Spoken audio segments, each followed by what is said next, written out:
We have a 10-minute session on the role of technology in shaping up and in transforming customer experiences, a very special address. And I'm sure our next speaker is going to make the wait very much worth it. So may I please request all of you to extend a very warm welcome to Mr. Bhavnish Lathia, Chief of Customer Experience, Kotak Mahindra Bank. A round of applause as he steps forward, please. Right after this, I promise you good lunch. For now, may I request you to please remain seated. Thank you. Over to you, sir.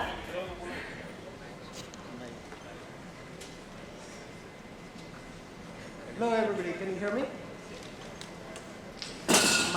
Mic is on? Awesome. Hi everybody, my name is Bhavnish Lathia. It's always a tough challenge if I'm the last person standing between me and lunch, but I'll try to make this quick, and then I hear it's an active audience. Happy to take questions at the end of it. By way of quick introduction, I just joined Kotak Mahindra Bank. I'm responsible for customer experience at the bank. I also run all technology for the consumer bank. I came to Kotak just a couple weeks ago after having spent about 18 years at Amazon. So what I figured what would be useful for this group might be to share some of my experiences at Amazon and distill down some of the lessons learned over the last 18 years. I see AWS is sponsoring part of this event. I've built a lot of the AWS services that I'm sure many of you guys use today. My teams have built that. So I thought it might be interesting for this group. So these are really quick slides. The first thing I would emphasize is working backwards from a customer. Now, what that means in this context is a lot of times people start with a product-centric thinking. I have a credit card. I'm going to find the right segment of customers to market that credit card to. And then I'm going to figure out how to create a value proposition that drives the adoption of that credit card. At Amazon, we're all trained to take a diametrically opposite view and work backwards from the customer need. The customer has a need to spend money and then figure out how does one create solutions that then meets the need. So it's a diametrically opposite view than a product-centric thinking.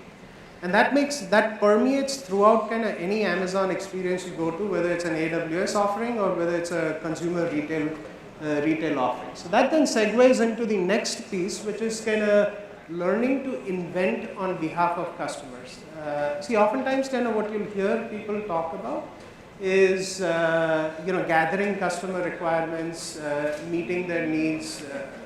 MVPs is another common term you'll hear.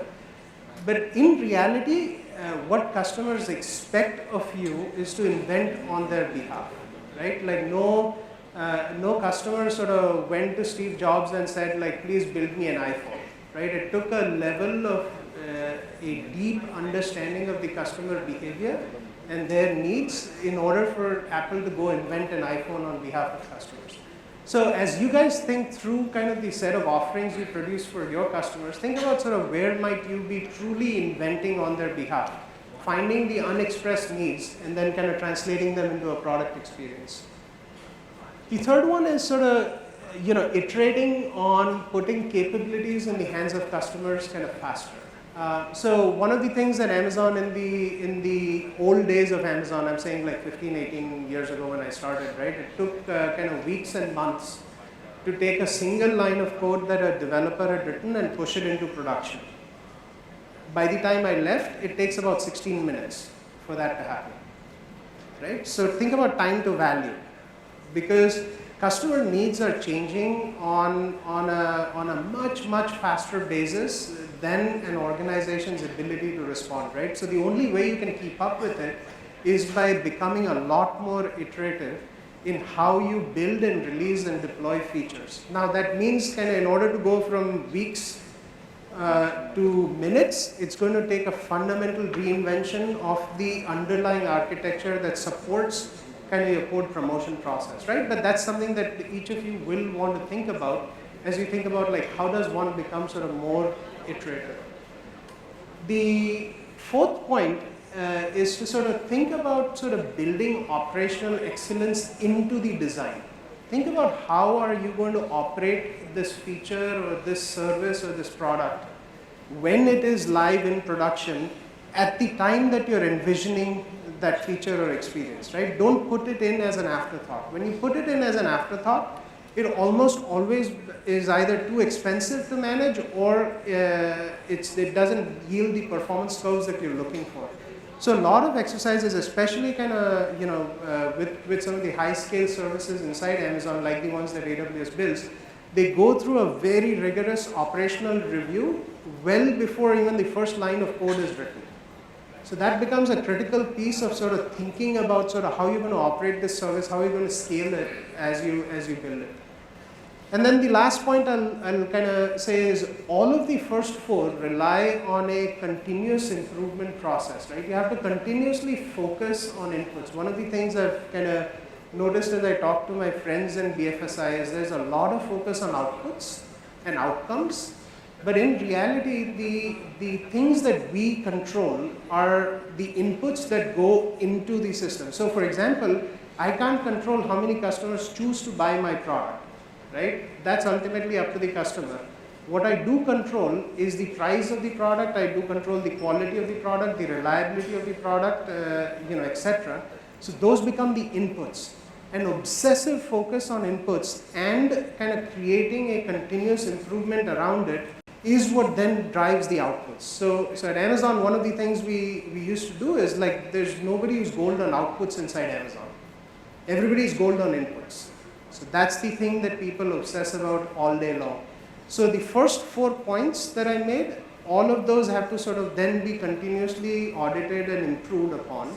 And these 5 together is what then yields kind of an exceptional customer experience. So these are the kind of, this is really in a nutshell, the 5 things that I learned along my 18 years at Amazon. I'm going to pause here, open it up for any questions that the group may have.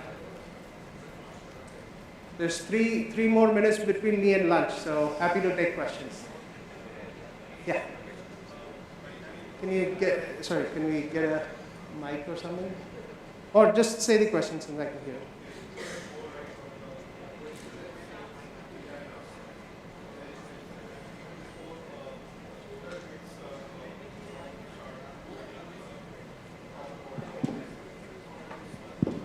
Yeah, the question is, can I speak more about operational excellence and how that's built into the design aspect, right? So every system design has a particular operating profile. You have to be clear about what operating profile you're shooting for, right? What is the scale you want to operate that system at? What is the reliability of that system? How is that system going to deal with underlying component failures? Right? You want to build failure resiliency into the design, not as an afterthought. You want to think about sort of, synchronous versus asynchronous transactions hitting that system. You want to think about kind of call patterns to your APIs and which ones are going to result in the most amount of workload on your underlying systems. Because unless all of that is thought up front and baked into the design, your systems aren't going to scale, right? When you try to operate them, you'll kind of find that, there's like all sorts of issues with availability and performance. So that's why you bake them in. Yeah, during the requirements gathering phase. So there's functional requirements for any system, and then there's a whole bunch of non-functional requirements. Can I ask you a question? Sure. So I know it's early days, you just about joined the bank, but what's the big audacious vision you have for improving customer experience in your new role? There's sort of a couple of sort of big goals kind of to think about, right? One is to say, how does one build Kotak Bank as an example in my case, but you guys can apply these to your space as well. How do you build your firm into the world's most customer responsive organization? The second one to think about is kind of, a lot of banks are designed to serve 100 million customers or so, give or take, right? Just because the cost to serve is so high. How does one build a bank for 1 billion people? What does that look like? And then the third one is sort of how do you, the first two are only going to be possible if you can attract and retain the best technology talent out there. You're going to be competing with the Google, Facebooks, Amazons of the world, right? So how do you build a system and a culture for attracting and retaining the best technology talent. Right? So those three are the big, hairy, audacious goals, at least at Kotak, that we're chasing. And by the way, I would hope that many of the folks in this room are also wanting to chase those goals. The customer only benefits through more choice. Other questions? All right, there's one in the back there. All right, you are going to be the last question because I see the timer here says 26 seconds. Make it good. Thanks for the presentation. My name is Sandeep Dosi. Just a short question. Banks have customers, numbers in fact. How do you see your bank or the banking industry using the technology to make the customer service costs go down? Because sometimes when you give options to investors, they become spoiled for the choice of this. So how do you tackle all this? Or how do you see the landscape in the coming years? I think if you invert the question a little bit, right? So it's more interesting to look at it from a customer standpoint, right? The very definition of a bank is changing for a customer, right? I mean, there's public data available on I think Starbucks has $8 billion of customer deposits. Is that a bank or is that a coffee company, right? So the customer expectation of a bank is changing. The way trust was built in the days of my father, when he would go to a bank, there's a brick and mortar store and there's big signage and so forth. These days, when you look at it, trust is built through experience, right? It's through when you think about how do you trust Instagram or Facebook or Amazon's app, right? It's built through experience. So the fundamental nature of trust is also changing in terms of how consumers are building trust with the bank.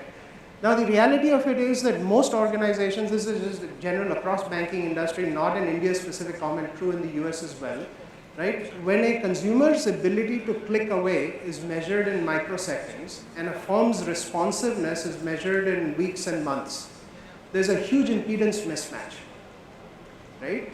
And if that mismatch continues, it becomes hard to build a customer-centric customer-responsive organization.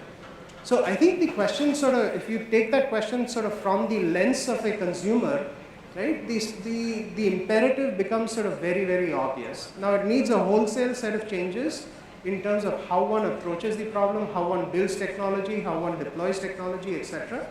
But at its core is taking that consumer-centric mindset in. All right, cool. Thank you guys.